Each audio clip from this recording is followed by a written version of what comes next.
Passemos então agora, nesse instante, a meditação da palavra da salvação. Como havia sido dito, o texto de hoje será no Evangelho de Lucas, capítulo 5, versículos de 1 a 11. Aconteceu que, ao apertá-lo a multidão para ouvir a palavra de Deus, estava ele junto ao lago de Genezaré, e viu 2 barcos junto à praia do lago. Mas os pescadores, havendo desembarcado, lavavam as redes. Entretanto, em um dos barcos, o que era de Simão, pediu-lhe que o afastasse um pouco da praia, e, assentando-se, ensinava do barco as multidões. Quando acabou de falar, disse a Simão: faze-te ao largo, e lançai as redes para pescar. Respondeu-lhe Simão: mestre, havendo trabalhado toda a noite, nada apanhamos, mas sob a tua palavra lançarei as redes. Fazendo isso, apanharam grande quantidade de peixes, e rompiam-se-lhes as redes. Então fizeram sinais aos outros companheiros do outro barco, para que fossem ajudá-los. E foram e encheram ambos os barcos, a ponto de quase irem a pique. Vendo isso, Simão Pedro prostrou-se aos pés de Jesus, dizendo: Senhor, retira-te de mim, porque sou pecador.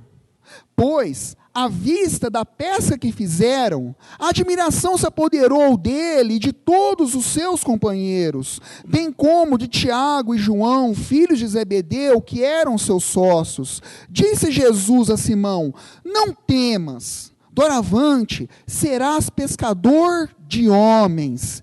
E, arrastando eles os barcos sobre a praia, deixando tudo, o seguiram. Vamos orar, meus irmãos? Pai, ainda na Tua presença, agora para sermos iluminados na meditação da Tua palavra, rogamos agora aqui uma operação em nosso favor, feita pelo Teu Espírito Santo. Que traga aqui, Senhor, a capacidade aqui, para nós entendermos o verdadeiro sentido das Tuas Escrituras na noite de hoje, Senhor, e que ela possa alimentar os nossos corações, e alimentados, possamos alimentar a outras pessoas, Senhor, que nós, alimentados, possamos ser pescadores de homens. Nessa esperança nós oramos no nome santo de Jesus, amém, Senhor, amém. Um dos maiores pregadores do Evangelho, Charles Spurgeon, pastor da Igreja Batista da Inglaterra, um dos maiores evangelistas do mundo, pastor batista, na segunda metade do século XIX, ele nos diz que uma noite, na cidade de Londres, ele estava caminhando, e eis que ele encontra um bêbado moribundo, e aquele homem vem cambaleando, com a sua roupa suja de vômito já, sem quase discernir as coisas, e diz assim: eu te conheço, você é o pastor aqui da igreja, foi o senhor que me converteu. Aí ele olha assim para ele e diz assim: sim, eu conheço você, foi eu mesmo que te converti. Porque se fosse Jesus que tivesse te convertido, você não estaria aqui, agora, nessas condições. Queridos, existem certas transformações, certas operações na vida do ser humano que só Jesus Cristo pode fazer. Entre elas a conversão, a regeneração, e entre elas também a principal de todas, que é evidenciada nesse texto, a vocação. A vocação. E nesse texto aqui, Jesus Cristo realiza também um prodígio que só Ele, uma ação no ser humano que só Ele poderia realizar. Vocacionar aqueles homens, simples pescadores e pecadores, agora em discípulos de Jesus, e sendo discípulos de Jesus, transformá-los em pescadores de homens. Mas qual é o significado de ser um pescador de homens? Provérbios 11:30 já nos diz assim: sábio é aquele que ganha almas. Ganhar almas para o Senhor é atrair pessoas para a comunhão na igreja, para conhecer o Evangelho, para desfrutarem das graças que nós temos através de Jesus. É apanhar, ser pescador de homens, é apanhar, é colher, é trazer, é ganhar almas para Jesus. É atender ao mandamento supremo do ide. Ide por todo o mundo, fazendo discípulos e pregando o Evangelho. Queridos, sendo o ide um mandamento, é impensável você imaginar, você ser um discípulo de Jesus sem atender esse mandamento. O que isso quer dizer? É impossível uma coisa ser dissociada da outra. É impossível você ser um discípulo de Jesus sem ser um pescador de homens. É impossível você ser discípulo de Jesus sem ter esse compromisso, o atendimento desse mandamento, de ir e falar de Jesus para as pessoas. E assim, discípulo de Jesus é aquele que faz outros discípulos para Jesus. Jesus, então, vocaciona seus discípulos para serem pescadores de homens. Aqui no texto, tudo se inicia da seguinte maneira: eis que Jesus estava sendo ali comprimido, estava envolvido pela multidão, então ele se achega às margens do lago de Genezaré, daquele lago de águas salgadas. Então ele embarca numa pequena embarcação, um barquinho, e vai um pouquinho ainda para frente da praia, da linha costeira. E lá, junto aos discípulos que estavam naquele barco, ele começa a dizer o Evangelho, proclamar a palavra da salvação para aquela multidão. E depois que ele acaba de proclamar os seus ensinamentos, eis que ele se dirige para Simão Pedro e diz assim: lançai agora as redes junto ao largo.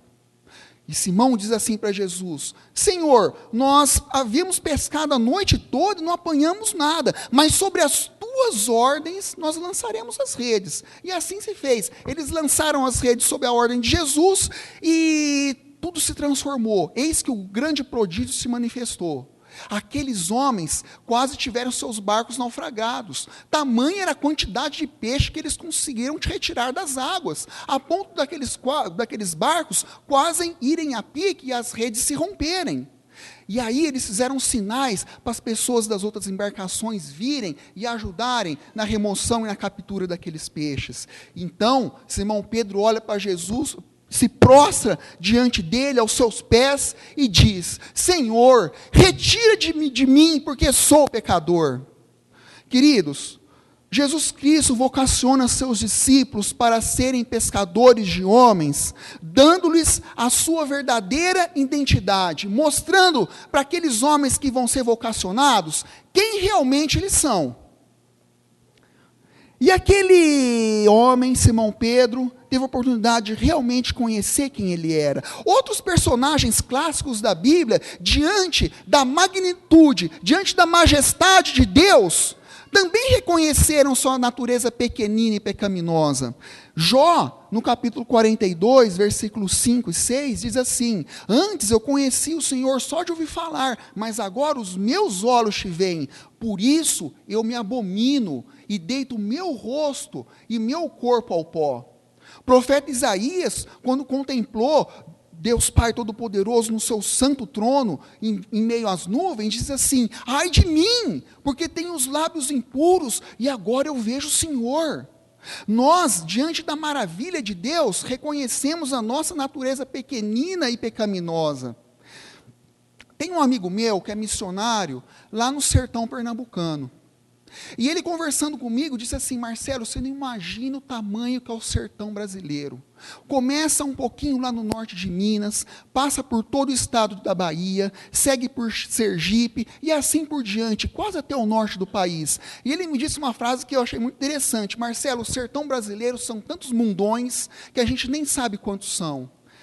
João Guimarães Rosa, que é um dos maiores escritores brasileiros, tem um livro clássico de sua autoria, Grande Sertão Veredas. Ele diz assim: o homem tem dentro de si um vazio do tamanho do sertão. Meus queridos, mas Jesus Cristo preenche esse vazio que nós temos dentro de nós, revelando aos vocacionados para serem discípulos e pescadores de homem as suas graças. E ele fez isso com aqueles homens ali naquela pesca maravilhosa. Pedro, ele viu dentro de si toda a miséria humana, toda a condição pecaminosa do ser humano diante daquela maravilha de Deus. E ele confessou: como eu sou pecador. Mas eu queria dizer, Pedro era um pecador que presenciou, que testificou, que testemunhou, que experimentou ver a maravilha que Deus fez naquele momento. De maneira que a verdadeira natureza do ser humano, a verdadeira natureza daquele que Jesus Cristo quer vocacionar para ser discípulo e para depois ser pescador de homens, não é a de um mero pecador. Não é, mas é de um pecador que conhece e experimenta a graça de Deus. E isso conforta os nossos corações. Qual é o significado para nós nos dias de hoje disso? Jesus, ele vai te usar como pescador de homens, apesar de todas as nossas características típicas de um pecador. Ele vai nos usar apesar das nossas imperfeições. Ele vai nos usar como pescador de homens, ele vai nos usar para falar do amor dele para as outras pessoas, apesar das nossas limitações, dos nossos erros, dos nossos defeitos e de todos os nossos problemas. Nós, como pecadores que nós somos, na nossa natureza limitada, temos várias limitações. Eu queria compartilhar um exemplo, eu acho que eu já citei para os jovens da nossa igreja.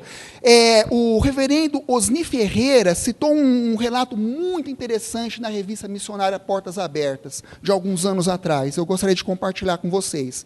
Ele estava fazendo uma reforma nos fundos do templo da igreja dele, e veio um pedreiro fazer a obra. Eles estavam lá trabalhando, e ele começou a puxar assunto com o pedreiro, batendo papo. Ele também era crente, servo do Senhor, aquele homem pedreiro, e eles conversando, o pedreiro dizia assim: olha, eu passei por muitas dificuldades na vida, a maior delas foi que eu não pude aprender nem a ler nem a escrever.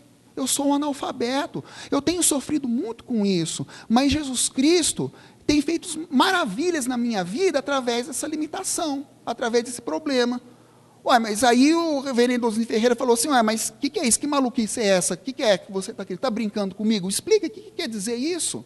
Como que uma limitação dessa, você ser analfabeto, pode trazer coisa boa para você? Isso é problema, não é solução. Aí ele disse assim: mas Deus tem usado essa limitação a seu favor.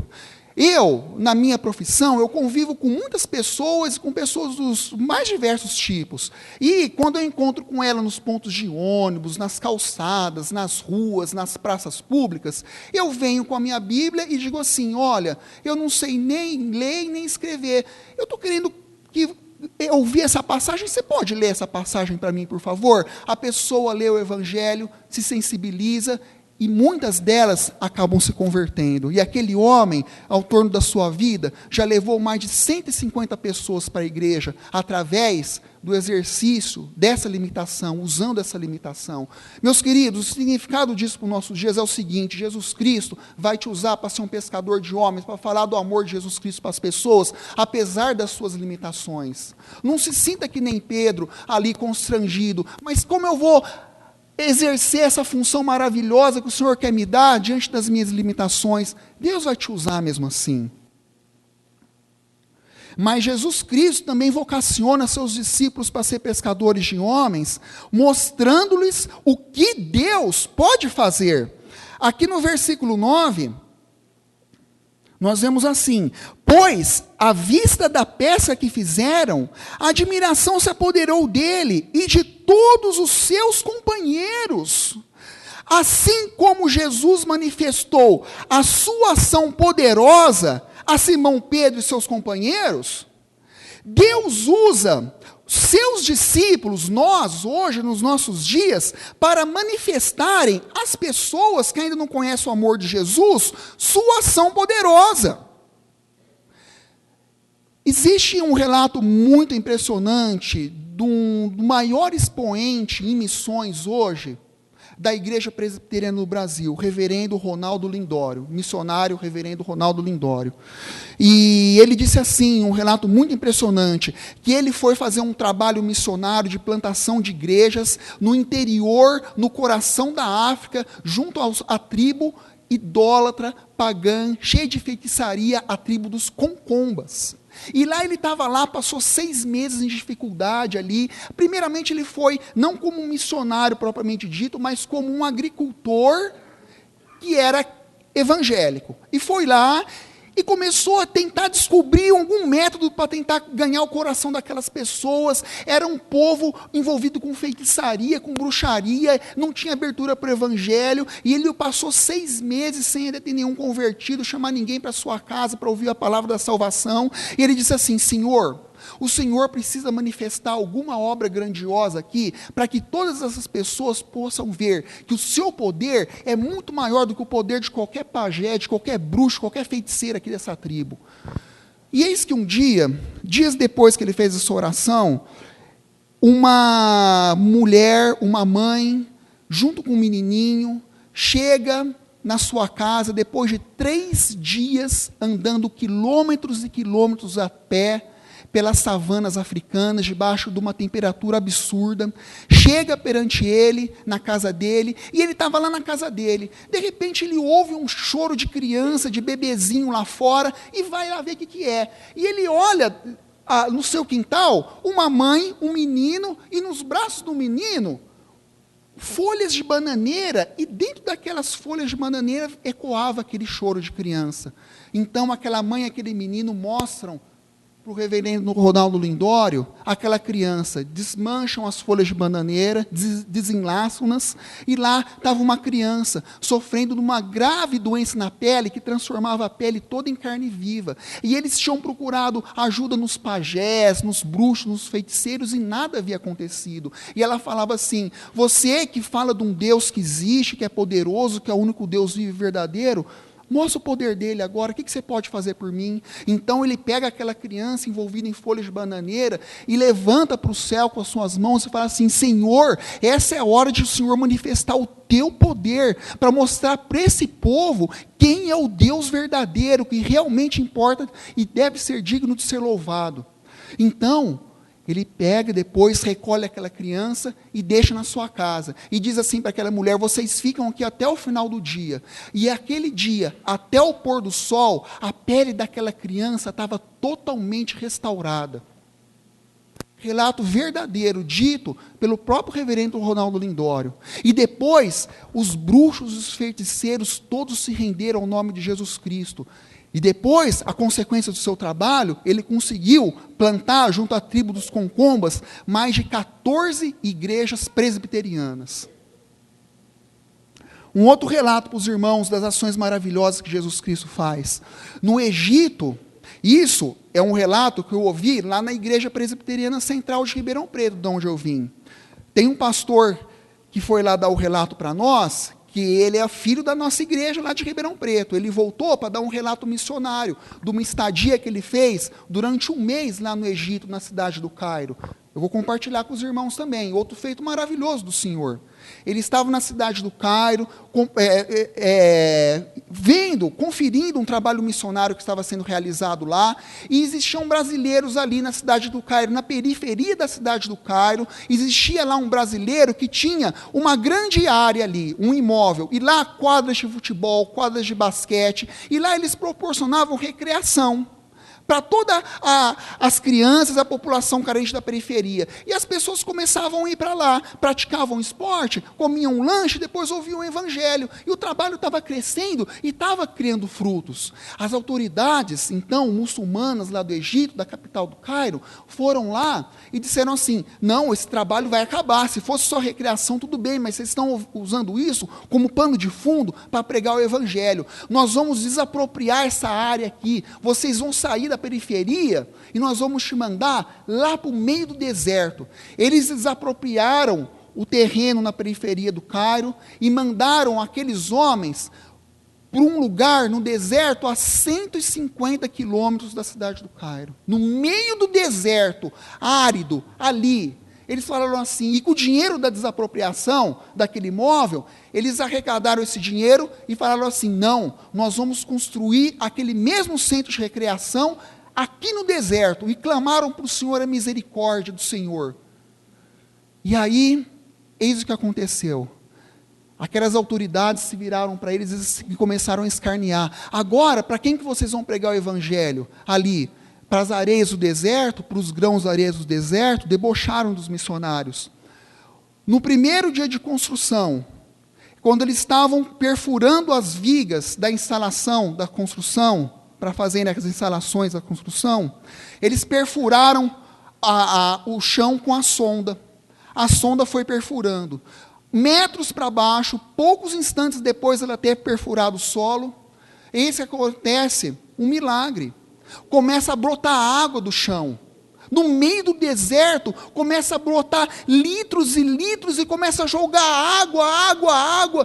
Tinha fonte de água ali, E aquele terreno que estava lá, esquecido, desvalorizado, jogado no meio do deserto, passou a valer 10 vezes mais do que ele valia anteriormente. Aquele lugar ali cresceu de tal maneira, que hoje tem feito um trabalho 100 vezes maior do que estava fazendo na periferia da cidade do Cairo.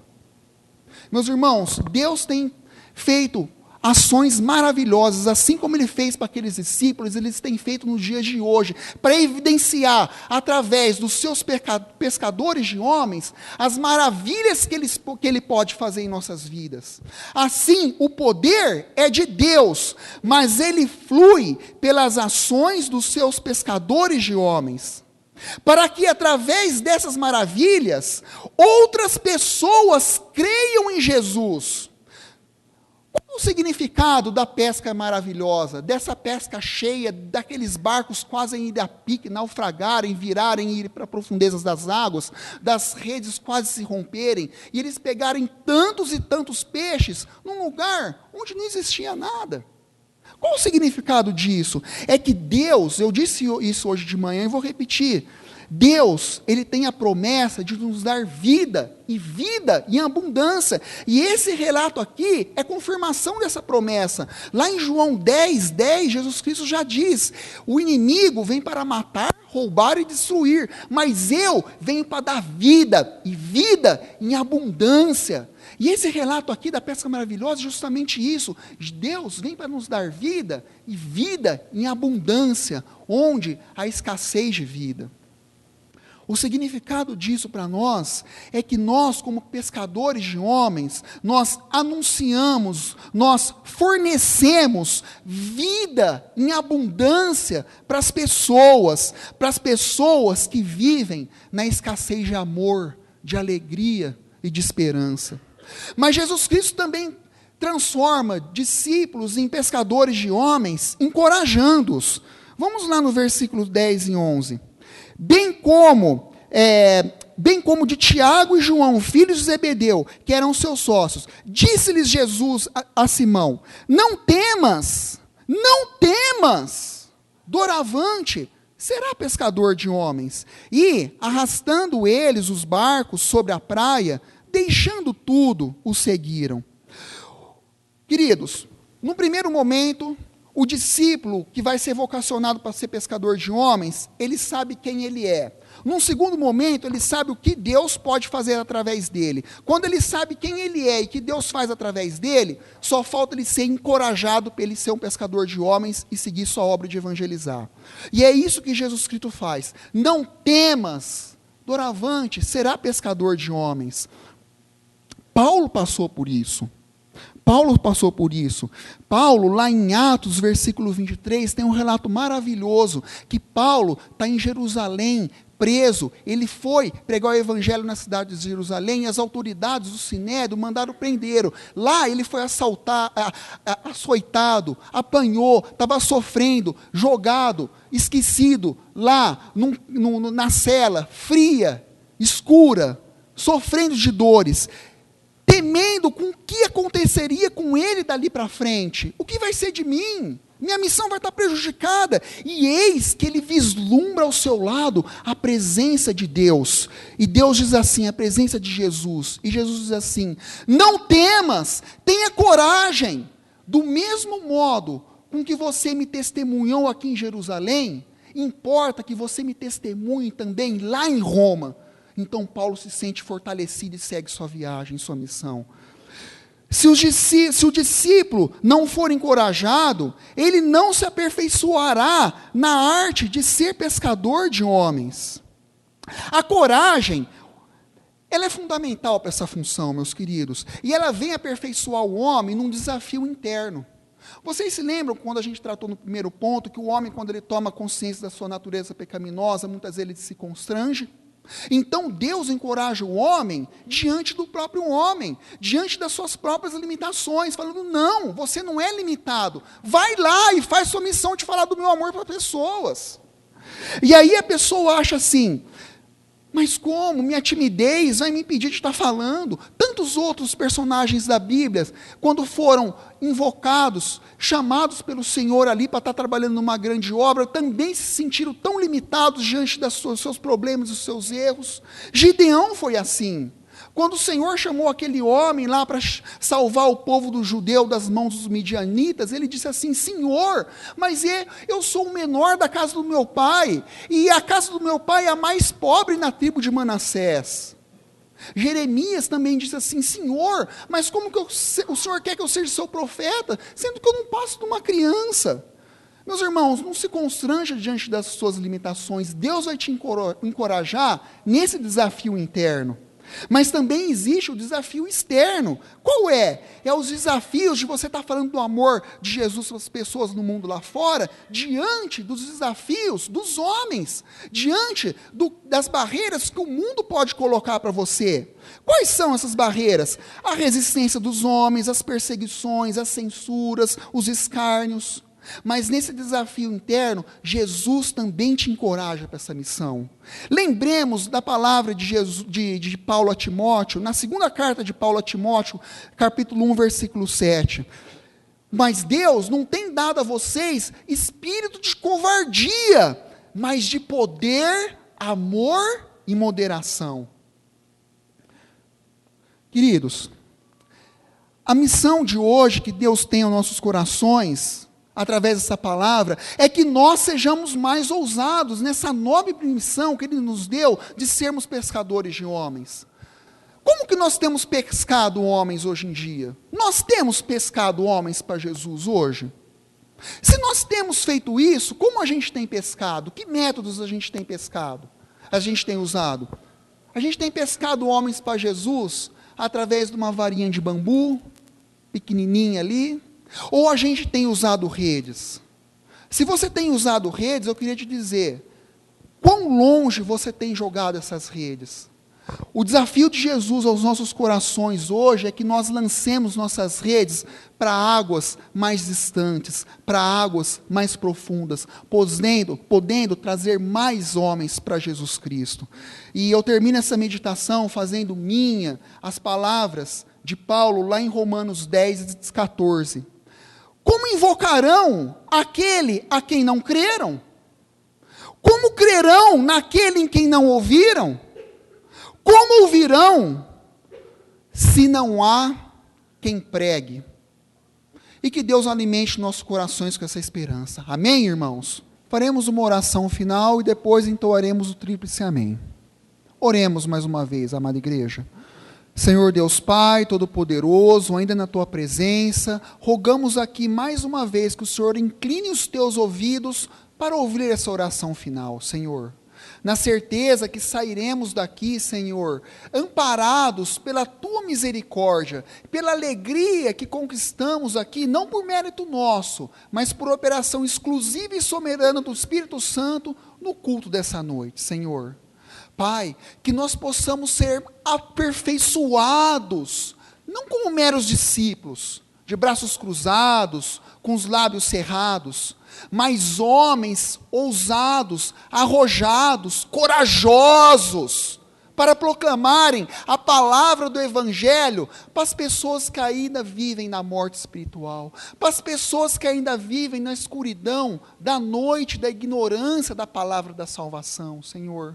Pai, o Senhor é soberano, o Senhor podia fazer tudo sem o nosso auxílio, mas a tua graça, o teu favor imerecido, se manifesta não só através da remissão dos pecados, mas também pelo fato de o Senhor nos usar com os nossos problemas, com os nossos erros, com as nossas imperfeições, para sermos instrumentos de proclamação das tuas maravilhas para os homens do mundo afora, Senhor. Usa-nos, Senhor, cada vez mais e mais. É isso que te pedimos no nome santo de Jesus Cristo. Amém, Senhor. Amém.